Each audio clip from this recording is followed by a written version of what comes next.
ఇప్పుడే అబ్బా కూతురు ఐర్లాండ్ అని గంతులేస్తున్నారు. పోయిన సంవత్సరం ఐర్లాండ్ ని కనిపెట్టుంటే ఈ ప్రాబ్లం ఉండేది కాదుగా. నీకు ఇది అర్థం కాదు, వదిలే. ఇప్పుడు ఎందుకు అరుస్తున్నావు? మరి నీకంటూ ఒక కళ ఉంటేగా, కళ చెదిరిపోతే ఎంత బాధగా ఉంటుందో అర్థం అవడానికి. 13 ఏళ్లకి ఏం కళ కన్నావే? ఆ కళలు ఒకళ్ళిద్దరు చిన్నప్పుడే ముదిరిపోయేవాళ్ళు. ఇప్పుడు మొత్తం అందరూ ఇంటర్నెట్ లో ముదిరిపోతున్నారు.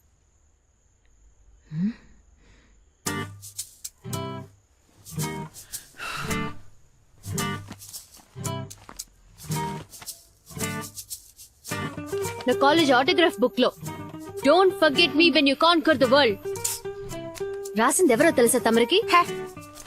Britannia chief marketing officer Susan David, నా బెస్ట్ ఫ్రెండ్. ఇంకా అక్కడే ఉంది. నీకైనా మెడల్ సర్టిఫికేట్ చాలానే ఉన్నాయిలే, చూపించినా? నేను వాటిని 500 టైమ్స్ చూశాను. ఇకపై ఆయుధ పూజకి సరస్వతి పూజకి బయటకు తీస్తే చాలు. నీ కళ నిజం చేయాలనే కదా నేను నా కళలని దూరం చేసుకున్నాను. ఓ, చాలా పెద్ద సాక్రిఫైస్. ఇంత పెద్ద త్యాగం ఏ తల్లి ఎప్పుడు చేస్తుంటదే. సాధించే వాళ్ళు ఎలాగైనా సాధిస్తారు. నువ్వు సోమరపోతుగా ఉండిపోయి నింద నాకంట కడుతున్నావా? నేను నీకేమీ అంటకట్లేదు. నువ్వు కలగనేంత స్వేచ్ఛని నేను నీకెప్పుడూ ఇచ్చాను. కానీ మా అమ్మ నన్ను అలా పెంచలా. ఈ లోకం అమ్మాయిల్ని అది చూడకు ఇది చేయకని 4 గోడల మధ్య ఉంచేది. అప్పటి రోజులో అంతే. నువ్వు మాట్లాడినట్టు ఒక్కరోజు నేను మా అమ్మతో ఇలా మాట్లాడుంటే చీపురు కట్ట తిరిగేసి వీపు విమానమోత మోహించేది. అమ్మా ప్లీజ్, నీతో మాట్లాడుతుంటే ఐల్ బికమ్ ఓల్డ్. నేను ముసల్దాన్ని అయిపోతాను. నాకు ప్రాజెక్ట్ వర్క్ ఉంది, ఫినిష్ చేయాలి.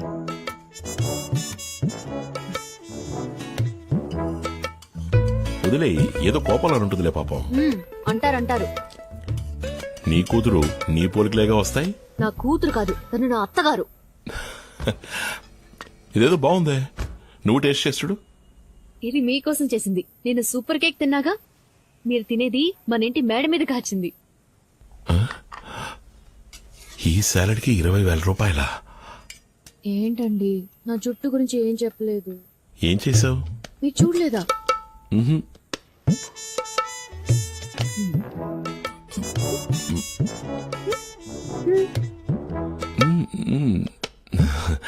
నైస్. ఊరికే చెప్పండి. లేదు నిజంగానే. వైలెటా? Red gold. ఇప్పుడు లుక్ బాగుంది. మీకు నచ్చకపోతే రిమూవ్ చేయడానికి ఒక రిమూవర్ అక్కడే కొన్నాను. థ్యాంక్స్, మీకు నచ్చింది. రేపు మృదులా స్కూల్లో పేరెంట్స్ డే సెలబ్రేషన్, వెళ్ళి అదరగొట్టేస్తాను. అలాగే. ఇంటర్వ్యూలో సెలెక్ట్ అవ్వలేదని నా మీద కోపం లేదుగా? ఈ రోజు 34 కోట్ల రూపాయల జీతం తీసుకునే ఓప్రా విన్ఫ్రే కూడా 5 సార్లు ఇంటర్వ్యూలో ఫెయిల్ అయ్యారు. ఏమన్నారు? 34 కోట్ల? ఎవరితను? ఉన్నారులే, గాజువాకలో ఒక లేడీ. పర్లేదే, మనూరి పిల్లే. ఇప్పటికి ఐర్లాండ్ వెళ్ళడం కుదిరేలా లేదు. ఏమైంది? అది ఉదయాన్నే ఒక చిన్న యాక్సిడెంట్. ఒక స్కూల్ పిల్లాడు మన కారుకి అడ్డంగా వచ్చి పడిపోయాడు. అయ్యో, ఏం కాలేదుగా? ఏం కాలేదు, టెన్షన్ ఏం లేదు. నేను వెంటనే హాస్పిటల్ అడ్మిట్ చేయించి ట్రీట్మెంట్ ఇప్పించాను. ఇంకేంటి? కేసు ఏదైనా అవుతుందేమోనని భయంగా ఉంది. అది మన వీసా ప్రాసెసింగ్ కి ప్రాబ్లం అవుతుంది. ఇన్నేళ్లు వీసా కోసం పోరాడి అది చేతికందే టైంలో. కేసు అంటే అరెస్టా? వాళ్ళు మిమ్మల్ని అరెస్ట్ చేయరుగా? లేదు, ఇన్సూరెన్స్ ఉంది, అలాంటి ప్రాబ్లం ఏం రాదు. వీసా మ్యాటర్లోనే నాకు కొంచెం టెన్షన్ గా ఉంది. పోనీ నాన్నకి లైసెన్స్ ఉన్నా ఆయనే డ్రైవ్ చేశారు అని ఆయన లైసెన్స్ ఇచ్చేయచ్చు. మనందరం హ్యాపీగా ఉండాలనే కదా నేను ఇన్ని పాటలు పడుతున్నాను. లక్ అనేది చివరి వరకు నాకు జీవితంలో లేనే లేదేమో. నేను నడిపానని చెప్తే ఓకేనా? నా లైసెన్స్ దీనికైనా పనికొస్తుందండి. అది నేను తీసుకున్నానే గానీ దానివల్ల ఏ యూస్ లేదు. మీ సంతోషమే నాకు ముఖ్యం.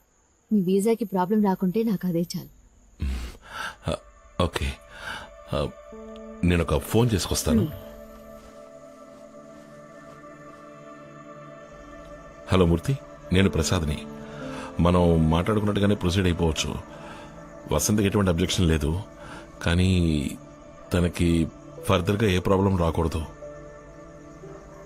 అలాగే, ఓకే. ఇక్కడేం చేస్తున్నారు? ఎవరి దగ్గర నుంచి phone? Office colleague birthday wishes చెప్పారు.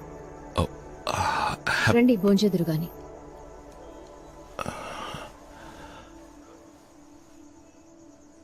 ఆకాశవాణి విశాఖపట్నం కేంద్రం. మీరు ఇంతవరకు విన్నది మన ప్రధానమంత్రి స్వచ్ఛ భారత్ కొరకు ప్రజల మధ్యలో కనువిప్పు కలిగించేందుకు విశాఖలో జరగబోయే మ్యారథాన్ పరుగు పందెంలో అందరూ పాల్గొనవలసిన ఆవశ్యకత గురించిన ప్రసంగాన్ని మనం విన్నాం. ఇక తదుపరి కార్యక్రమం ప్రాంతీయ వార్తలు.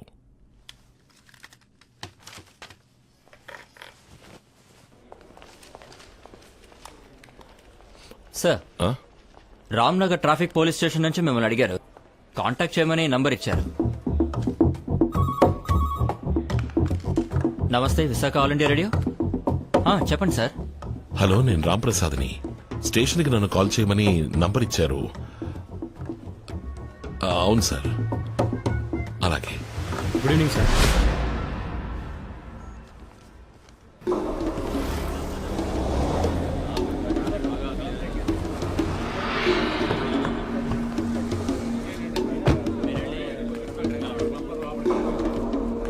జగదాంబ సెంటర్ దగ్గర ట్రాఫిక్ జామ్ అయిందట, వెంటనే క్లియర్ చేయండి. Good morning. సరిగ్గా 4 గంటలకి ప్రెసిడెంట్ పాసింగ్ ఉంది. రాసావా? స్టీఫెన్ సార్ని మీట్ అవ్వాలి. నేనే పెట్టాలి. సార్, ఏంటి? నమస్కారం సార్. నా ఏయ్, పేరు త్వరగా రాంప్రసాద్. వెళ్ళవయ్యా. నా మొహం కేసు దిక్కులు చూస్తావేంటి? వెళ్ళు. ఆ, నేను రాంప్రసాద్ని. ఆ యాక్సిడెంట్ కేసేగా. ఆవిడెవరు? తను నా వైఫ్. ఇదెవరు? నేనే సార్. గుర్తుపెట్టారా? ఈ ఫోటో లైసెన్స్ లంగా ఓణి వేసుకున్నప్పుడు తీసింది. ఎక్స్పైర్ అయ్యి 2 ఏళ్లైంది. యాక్సిడెంట్ అయినప్పుడు సార్ ఎక్కడ ఉన్నారు? నేను కారులోనే ఉన్నాను సార్. ఇంట్లో వంట ఎవరు చేస్తారు? నేనే సార్. హౌస్ వైఫా? లేదు సార్, రెవెన్యూ డిపార్ట్మెంట్ లో వర్క్ చేస్తున్నాను. వర్క్ చేస్తున్నారు, డ్రైవింగ్ చేస్తున్నారు, వంట చేస్తున్నారు. అయితే మరి సార్ ఏం చేస్తున్నారు? సార్, నేను ఆల్ ఇండియా రేడియోలో జాబ్ చేస్తున్నాను సార్. ఇన్స్పెక్టర్ రామ్మూర్తి గారి ఫ్రెండా? ఆ రిపోర్టర్ ఇక్కడ అందరికీ ఫ్రెండే. ఇలా చూడమ్మా, ఇప్పుడు ఇది కేసు అయింది. RTI crime. ఈ నేరానికి 3 ఏళ్లు ఊతలు లెక్కెట్టాలని చట్టం చెప్తోంది. ఇకపై పత్రికలు, టీవీ, కోర్టు అన్ని మేము వెంటబడతాయి. మీరు మీ వంతుకి రేడియోలో ఒకసారి న్యూస్ చదివేయండి. స్టీఫెన్. సార్. నమస్తే సార్. జగదాంబ సెంటర్ లో ట్రాఫిక్ జామ్ అయింది సార్, 2 బళ్ళు నో పార్కింగ్ ప్లేస్ లో ఉన్నాయి సార్. రికవరీ వ్యాన్ వెళ్ళింది సార్. ముందు మీరు అక్కడికి వెళ్ళండి స్టీఫెన్. Yes sir. నాకు తెలీదండి. నీకేం తెలుసని.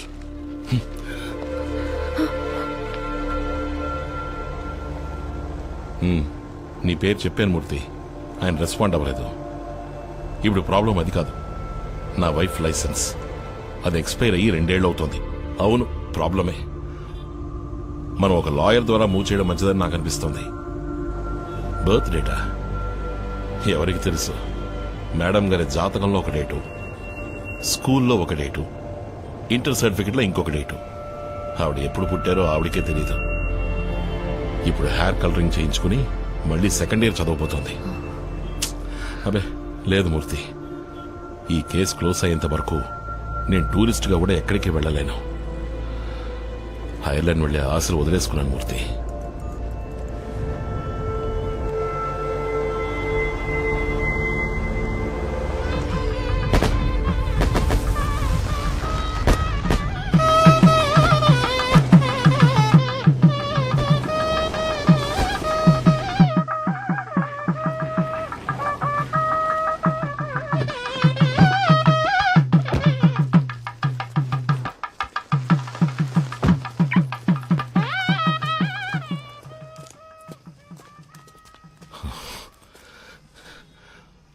ఒంటరిగా ఐర్లాండ్ వెళ్తున్నానని ఎక్స్పైర్ అయిన లైసెన్స్ ఇచ్చి నా మీద పగ సాధిస్తున్నావా?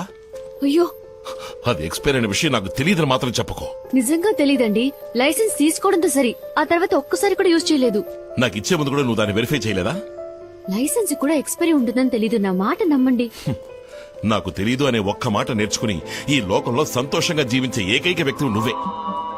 నేను ఫారెన్ కి వెళ్లకుండా నువ్వు వండి పెట్టేది తింటూ నీ మొహాన్ని చూస్తూ ఇక్కడే వండిపోవాలి, అంతే కదా? ఇన్నేళ్లలో మీ మాట ఎప్పుడైనా కాదన్నానా? మీకు ఎదురు చెప్పానా? ఐర్లాండ్కి వెళ్దామని మీరు అన్నప్పుడు వయసైన అత్తయ్య మావల్ని ఒంటరిగా వదిలి వెళ్లడం బాగోదు, మీరు మాత్రం వెళ్ళండని చెప్పింది నేనే కదా. మీరిలా మాట్లాడొచ్చా? మనం హ్యాపీగా బతకాలన్న కోరిక నాకు మాత్రం ఉండదా? తప్పకుండా ఉంటుంది. రాణి కొన్న చీర కంటే నీ చీర కాస్ట్లీగా ఉండాలి. ఆఫీస్ అయిపోయిన తర్వాత గిరిజతో కలిసి పావు బాజీ తినాలి. ఇవన్నీ నువ్వు ఎంజాయ్ చేస్తూ చెప్తుంటే నేను ఇకిలించుకుంటూ ఊకొట్టాలి. ఇలాంటివి చాలా ఉన్నాయిలే. నేను మీకు నచ్చలేదా? నీ వల్ల నాకు నేనే నచ్చడం లేదు. చక్కని జీవితానికి వేరే అర్థం ఉంది. ఉదయం 7ంటికి అర్జెంటుగా టిఫిన్ మిక్కి మధ్యాహ్నం భోజనాన్ని పొద్దున్నే టిఫిన్ బాక్సులో కుక్కేసుకుని రాత్రి కేవలం 4 చపాతీలతో రోజంతా కాలక్షేపం చేసి వారంలో వచ్చే ఒక్క ఆదివారం కోసం ఎదురు చూస్తూ జీవితంతో అయిష్టంగా బతికేబట్టావు. నాకు చక్కటి ఏరియాలో మంచి ఇల్లు ఉండాలి, చక్కటి అట్మాస్ఫియర్ లో పాప పెరగాలి, చుట్టుపక్కల ఉన్న నైబర్స్ బాగుండాలి. అందరి వైఫ్లు ఎలా డ్రెస్ చేసుకోవాలో నేర్పిస్తున్నారు. అనౌన్స్మెంట్ సరిగ్గా లేకపోయినా, మోడరేషన్ బాగా రాకపోయినా ఒకరికొకరు హెల్ప్ చేస్తూ కరెక్ట్ చేసుకుంటున్నారు. ఫ్యూచర్ గురించి డిస్కస్ చేసుకుంటున్నారు. నేను దానికి నోచుకోలేదే. రాజకీయాలు లేవు, స్పోర్ట్స్ లేదు, సాహిత్యం లేదు. టైంకి ఇంటికి వచ్చి చావాలి. లేట్ అయితే 4 మెసేజ్లు 7 ఫోన్ కాల్స్. దేనికోసం? వంకాయ రేటు పెరిగింది, టమాటాల రేటు తగ్గింది, స్కూల్ ఫీజు కట్టాలి అని డిస్కస్ చేయడం కోసం. నా జీవితం దీనికే అయిపోతుంది. ఇవన్నీ నేను ఇంటికి వచ్చిన 14 ఏళ్ల తర్వాత చెప్తున్నారు. నా సంతోషం కోసం ఇదంతా చేశానా? అత్తయ్యని మామయ్యని బాగా చూసుకోవాలన్న బాధ్యత నాకుంది. నిన్నే వండానో రేపే వండాలి, ఇవాళ ఏం చేయాలి, ఇవన్నీ నాకు ముఖ్యమే. బడ్జెట్